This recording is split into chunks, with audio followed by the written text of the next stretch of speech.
à nous pratiquants d'arts martiaux, énormément apporté, ce sont les Ronin, les Romains, si vous voulez, pour l'atmosphère européenne.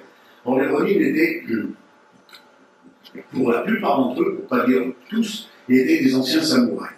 Pour des raisons quelconques, mais la plus souvent raison utilisée, c'est que leur maître, leur samouraï principal, avait disparu, avait été tué, ou pour des raisons quelconques, peut-être l'âge, etc., il n'était plus dans le coup. Et la plupart des officiers qui étaient donc les adjoints du samouraï principal se sont retirés pour devenir des Ronin.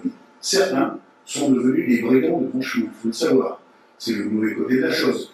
Mais par contre, nous, ce qui nous intéresse, c'est de savoir que beaucoup de Ronin ont ouvert des dojos et ont enseigné les arts martiaux, beaucoup de travail évidemment au sabre, de choses traditionnelles, travail au katana, travail aussi avec des armes qui étaient des armes qui étaient aussi utilisées par les Chinois de l'époque qui étaient à Okinawa, travail de la lance, avec aussi utilisation pour certaines classes de lance pour les femmes qui défendaient le foyer. Il y a eu un apport sur les arts martiaux par les Ronin qui a été considérable. La plupart des Ryu, les Ryu étant les écoles japonaises, ont été créés par des anciens Ronin.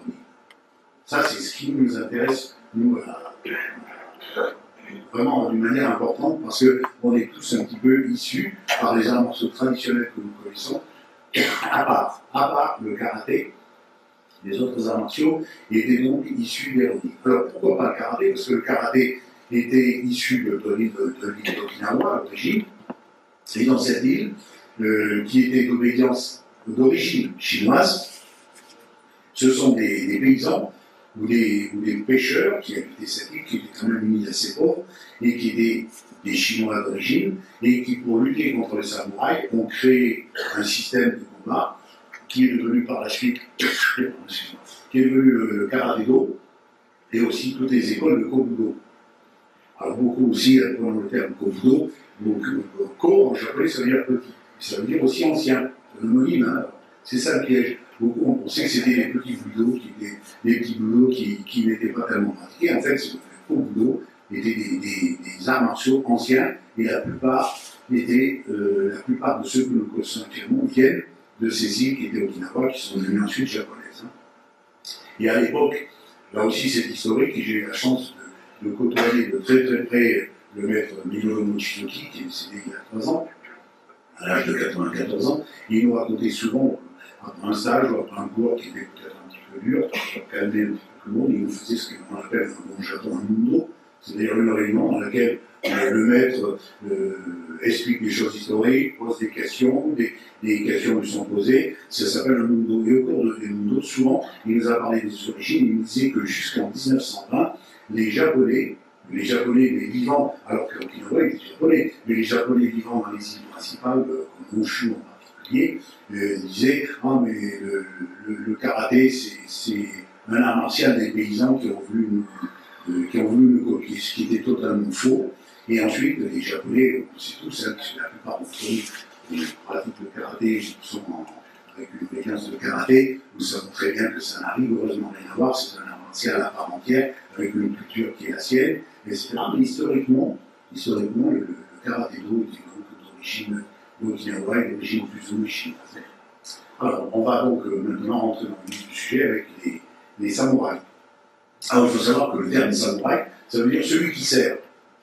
Et contrairement à ce qu'on croit, à l'origine, les samouraïs, qui ont été très, très importants pendant une dizaine de siècles, à l'origine, à partir du 8e siècle, c'est là où ils ont commencé à apparaître, et ils ont été donc récupérés par des seigneurs qui voulaient avoir des protecteurs militaires.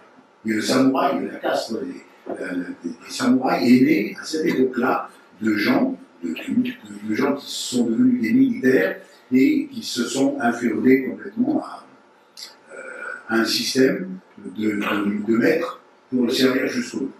Alors là aussi, quelque chose d'important, parce que souvent le samouraï, on a vu tout un tas de films là-dessus, on a vu beaucoup de choses qui rappelaient la plupart du temps d'une manière rigoureuse, mais il y a des choses qui n'ont pas été très très bien appuyées, comme par exemple le fait que le samouraï, quand il rentrait dans le combat, en règle générale, c'était pas au hasard, ils n'allaient pas le frapper à droite à gauche, ils choisissaient un autre samouraï du clan adverse. Et ils se présentaient.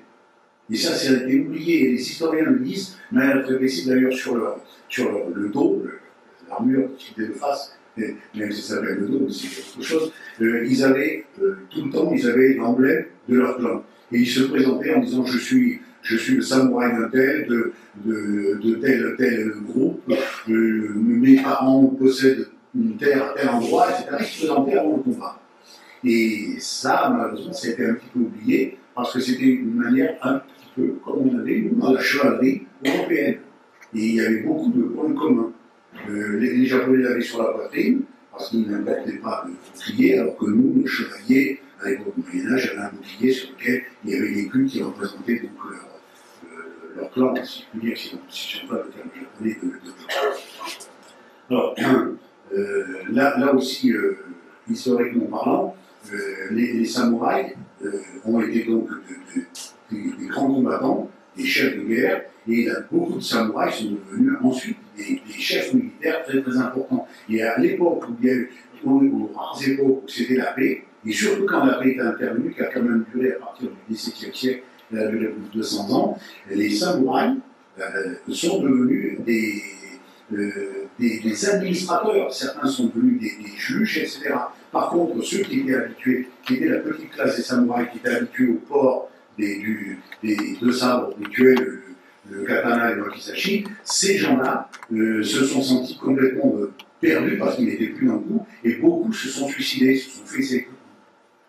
Ou harakiri, hein. Le terme harakiri, les japonais n'aiment pas beaucoup, littéralement c'est s'ouvrir le ventre, et c'est enlever la vie. Alors il faut faire le terme c'est beaucoup, mais beaucoup se sont suicidés parce qu'ils considéraient qu'ils ne servaient plus à rien.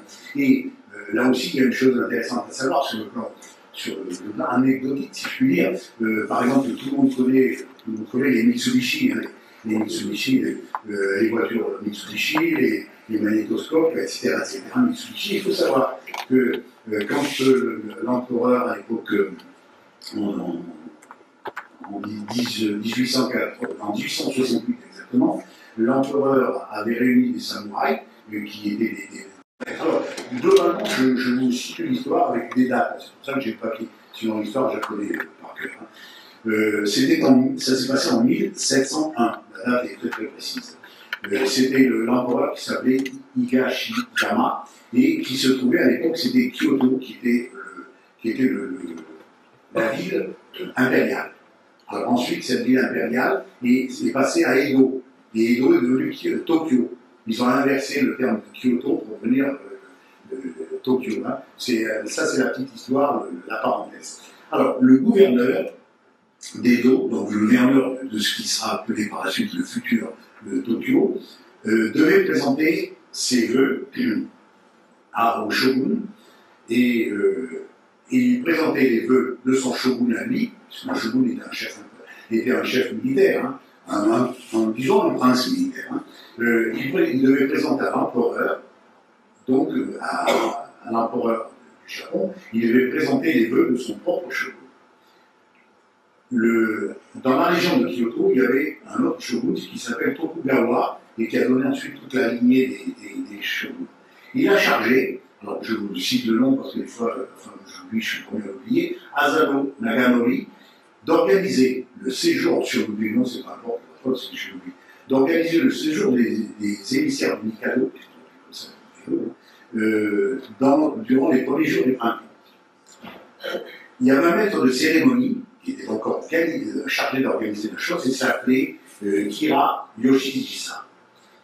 Il a donc demandé au seigneur féodal, qui occupait donc, le château féodal, de préparer cette cérémonie. Puis il y a eu une altercation, parce qu'ils se sont moqués un petit peu du chef des samouraïs. Enfin, ça c'est trop loin expliqué, mais le chef des samouraïs a été bafoué. Il a été bafoué moralement, ce qui fait qu'il a souffleté. Il a souffleté le damier, qui était donc le suivant du shogun. Et évidemment, il a été condamné à se faire seppuku. Alors seppuku, c'est donc harakiri, hein, pour employer le terme qu'on connaît davantage. Là aussi, j'ouvre une parenthèse intéressante. Merci d'avoir soulevé la question. Lorsque un samouraï se faisait seppuku, s'ouvrait le ventre, il plantait son poignard de la gauche, ensuite il allait vers la droite, en remontant. La mort, si on l'a laissé comme ça, était plusieurs jours après, dans d'atroces souffrances, et en règle générale, c'était le meilleur ami ou le serviteur direct du samouraï qui lui coupait la tête avec son sabre. Or, il faut savoir qu'on choisissait en général quelqu'un qui était donc un ami très très proche, mais aussi un excellent sabreur, parce que l'idéal était que la tête soit tranchée mais ne tombe pas. Parce que les samouraïs, souvent, coupaient la tête de leur adversaire sur les champs de bataille, mais la coupaient littéralement, c'est-à-dire la tête séparée du corps. Et souvent, ils ramenaient les têtes pour montrer qu'ils avaient tué tant de samouraïs ennemis. Or, tuer son propre ami, c'était ne pas lui couper la tête, le décapiter sans enlever la tête. Donc c'est un terme de décapiter. La tête ne devait pas tomber. Et les samouraïs ont donc, le samouraï en question a été condamné à se faire seppuku. Ces hommes, qui étaient au nombre de 47, ces samouraïs, suivants, parce qu'il y avait une classe dans les samouraïs, hein, ça allait du samouraï qui était shogun jusqu'au simple samouraï. 47, ils étaient au nombre de 47, ils ont décidé de venger la mort de leur maître. Théoriquement, ils auraient dû se faire seppuku eux aussi. C'était la tradition. Mais ils voulaient venger la mort parce qu'ils estimaient que c'était une mort injuste et il fallait absolument trouver une solution. Pendant 2 ans, ils rentraient au château, ils se faisaient passer pour des ivrognes, la plupart d'ailleurs s'enivraient volontairement pour donner une illusion, ce qui fait que les samouraïs qui gardaient le château de celui qui avait ordonné la mort de leur chef, les acceptaient comme des vulgaires ivrognes qui n'étaient même pas armés. Et pendant 2 ans, ils ont préparé la vengeance. Puis un jour, ils sont rentrés armés et ils ont tué le daimyo, le chef qui avait donc tué leur propre chef. Et après, on les a condamnés à se faire arracher. Alors, pour la fin de l'histoire, il faut le savoir. Et il y a quelques années, tu te souviens, on a fait une découverte sensationnelle que beaucoup de Japonais ne connaissaient pas. Quand on l'explique aux Japonais, ils étaient fiers parce que beaucoup ne connaissaient pas. Il y a 47 tombes. Il y a une 48e, on en parlera dans un instant. Et on avait avec nous, pour la petite histoire, une japonaise, et qui était la compagne d'un de nos amis français, un prof de judo français. Et eux, ils sont particulièrement amoureux à l'extérieur des cimetières. Nous étions toute une équipe à la sortie avec un petit peu le cimetière des samouraïs, c'est quelque chose qui nous marque. Et la jeune femme revient, elle dit, j'ai découvert quelque chose de sensationnel. On l'a suivi, il y avait plusieurs tombes, je crois qu'il y en avait 3. Alors ce sont des tombes des samouraïs qui n'ont pas pu défendre leur maître, tués par les 47 Ronin. Et ils ont demandé de se faire seppuku aussi, parce qu'ils n'ont pas pu défendre leur propre maître. Alors on leur a interdit d'être enterrés dans le même cimetière que les 47 en question, les 47 plus 1, on verra pourquoi tout à l'heure, et ils ont été enterrés dans le même cimetière, mais à l'extérieur. Voilà l'histoire. Si un jour vous allez au Japon, on est à Tokyo, il faut absolument aller visiter le cimetière des 47 Ronin, et surtout, faites le tour et découvrez ces tombes que très peu de Japonais eux-mêmes ne connaissent pas. Alors, 46, alors je reviens maintenant à la fin de mon histoire, 46 se sont fait arracher, le 47e est parti dans la famille du prince afin de le tenir au courant du résultat, c'est-à-dire qu'il avait vengé le maître. Et ce samouraï-là est mort de sa belle mort à l'âge de 86 ans. Il a été enterré avec les autres parce qu'on lui avait interdit de se faire seppuku, alors les 46 autres se sont fait seppuku, et sur la tombe, si vous regardez bien, si vous avez un jour, même si on ne connaît pas le japonais, les kanji, les écritures sont différentes. On nous a expliqué qu'ils expliquent qu'il n'est pas mort de seppuku, mais il est mort en mission. Il est mort après la mission qu'il a accomplie avec interdiction de se faire seppuku. Et la 48e tombe, qui est encore un tout petit peu à l'écart, est pour le samouraï qui s'appelle Murakami, et qui est parti en Chine. Alors lui, s'est dégonflé. On peut payer les mots vulgaires, il s'est dégonflé, mais il a fui en Chine, parce qu'il ne voulait pas se faire seppuku. Il est parti en Chine, et puis il est revenu et il s'est suicidé. Il est revenu, il a dit, j'aurais dû me suicider comme les hommes, me faire seppuku, et donc il a été enterré avec les autres. Donc il y a 46 tombes, avec 2 autres tombes dont les écritures ne sont pas les mêmes. Voilà, globalement, j'ai répondu les Ronin, enfin j'ai répondu un peu indirectement. Les Ronin, en règle générale, ne voulaient pas se mélanger avec les ninjas, qui avaient un rôle totalement différent. Les ninjas étaient considérés comme une classe complètement à part, et même s'ils ont fait souvent les basses besognes que les samouraïs se sont dégonflés de faire, comme assassiner certaines personnes, ils l'ont fait faire par d'autres. Indirectement, le samouraï était aussi responsable. Mais ça n'a rien à voir avec les ninjas tels qu'on le conçoit à notre époque, au XXe siècle, c'est un peu une certaine mode, surtout dans certains pays, avec l'Espagne, où ça a été florissant pendant d'années, les ninjas. En France, ça n'a pas tellement marché. Il y avait tout un côté qui a pu la jeunesse avec de la poudre, des trucs comme ça, s'envelopper de fumée, de déguiser, avoir le sabre dans le dos, alors que le samouraï portait le sabre sur sa gauche. Là, il y avait des choses qui étaient un petit peu différentes, qui ont marqué peut-être certaines classes du XXe siècle, mais dans l'ère féodale japonaise, les ninjas n'avaient rien à voir, rien à voir dans l'esprit, bien que, ce que j'ai dit tout à l'heure. Voilà. Bon, mais, tu veux que je parle de la calculée? Est-ce que, Manuel, est-ce que nous avons encore 2 minutes? Oui, mais tout à fait. Il faut savoir que Hattori Hanzo, si je ne me trompe pas, était chef de la police Tokugawa et était justement ce qu'on appelait un shonin, c'est-à-dire un chef de réseau ninja. Donc ce que vous n'avez pas eu le temps de dire, c'est que le réseau ninja était toujours une structure pyramidale en 3 parties. Et ce qu'on parle de plus, c'est en fait les genin qui étaient habillés dans le noir, comme on le voit dans les films. Mais certains ninjas étaient quand même avaient réussi à se hausser dans la société japonaise parce qu'ils avaient des postes importants, voire il semblerait que certaines écoles traditionnelles soient en fait soit issues d'une partie du Nippo Ninjutsu, quoi. Hein. Peut-être la Yakyoryu, justement, dans sa partie Kenjutsu, puisqu'ils employaient 2 petits sabres courts et qui étaient l'école qui font la guerre impériale, justement. Ils employaient 2 petits sabres de longueur moyenne qui ressemblaient beaucoup à Nijato. Et bon, l'hypothèse, mais les Japonais ne veulent pas trop le dire, puisqu'il y avait ce qu'on appelait le Nippokiri, qui était l'équivalent du Bushido pour les ninjas. Il y avait le Bushido qui s'appelait avant le Kyubanomichi, qui était la voie des nobles. Voilà. Donc, il faut savoir que ça a quand même été mêlé, et le Nippo et les ninjas ont toujours voulu rester plus ou moins volontairement dans le monde. Merci, c'est des précisions très très intéressantes, des choses que je. Alors, merci, ça va, c'est encore 2 minutes. Je termine par un mot qu'on a souvent employé, ou vu dans les machins, dans certains ouvrages, c'est le Hagakure. Alors, le Hagakure, c'était le livre secret des samouraïs. En règle générale, c'était transmis au samouraï. Mais enfin, il y a quand même quelques écrits qui ont fait, qui étaient des maximes plus ou moins philosophiques, et qui rejoignaient un petit peu le zen. Mais je vais vous en lire certaines parce que c'est intéressant. Georges, mon frère ici présent, m'avait fait ce tableau que je garde dans mon bureau parce que on retrouve un petit peu l'esprit du samouraï au travers de ça. Alors, par exemple, un vrai samouraï ne doit ni pavoiser, ni perdre de confiance. Il doit être celui qui va de l'avant, sinon il ne réussira pas et sera totalement inutile. Des choses que l'on retrouve absolument dans notre féodalité au Moyen-Âge, qu'on retrouve aussi dans la classe des Templiers, qui est encore notre classe. Autre chose, on s'enrichit toujours de l'expérience des anciens, mais ce sont des choses très positives. La pureté ne s'obtient pas sans effort. Les hommes qui recherchent une critique des autres sont déjà supérieurs à la plupart. C'est bon aussi, philosophiquement. Il faut gagner dès le début pour être victorieux tout le temps. Excellent. Je ne sais pas comment surpasser les autres, tout ce que je sais, c'est comment me surpasser. C'est super, parce que c'est une chose à rechercher, comment se surpasser soi-même. Alors là, c'est un petit peu une recherche des samouraïs. Je ne sais pas si certains y sont arrivés. Nous, dans les arts martiaux actuels, on essaie de suivre une ligne et puis d'arriver vers un but quelconque. Là, on rejoint le terme d'eau à ce moment-là, mais est-ce que nous allons y arriver? Et il termine par cette phrase que nous avions aussi dans notre chevalerie, dans nos maximes philosophiques. Je suis aujourd'hui meilleur qu'hier, demain je serai encore supérieur. Ce qui est quand même très positif.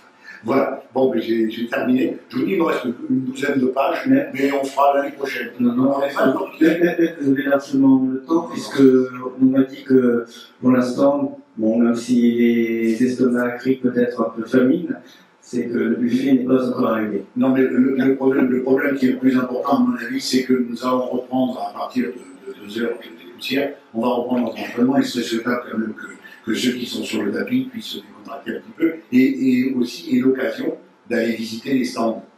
À mon avis, moi je pense qu'on a la chance d'avoir, c'est remarquable, je ne fais pas la fleuronnerie, j'ai visité hier les stands hier soir, un compas de course malheureusement, parce qu'il y a tellement de choses à voir, mais c'est quand même une réunion absolument, une concentration, disons, absolument super, et permettez-moi aussi je viens par exemple de féliciter les organisateurs parce que je trouve qu'il y a eu quelque chose de fait qui est remarquable. On a cité l'équivalent ailleurs, mais pas à ce point-là. Hein. Des recherches équivalentes, mais qui n'ont pas atteint ce degré-là. Il y a des choses absolument passionnantes et vous avez des animateurs de stand qui sont des gens charmants, qui sont les premiers à vous expliquer les choses, à vous avoir des informations. Alors pour ceux qui sont en doki, en karaté-gi, c'est une excellente occasion, vous allez vous promener, vous allez montrer votre belle ceinture, vous allez avoir plein de questions posées. Alors méfiez-vous, hein, si vous êtes ceinture noire, vous allez peut-être arriver à vous débrouiller. Ceux qui sont ceinture blanche, vous dites oui, mais c'est pour tromper l'adversaire. En fait, mentalement, je suis déjà ceinture noire. Alors merci de votre attention à tous, merci de votre sympathie. Et puis moi je suis très content personnellement d'avoir passé ce moment avec vous, de retrouver plein d'amis. Je suis très content aussi d'avoir retrouvé notre ami qui est venu un petit moment avec nous et qui participe donc à nos réjouissances, parce que je crois que c'est des réjouissances. Donc merci à tous et puis à tout à l'heure pour ceux qui sont sur le catalogue. Merci.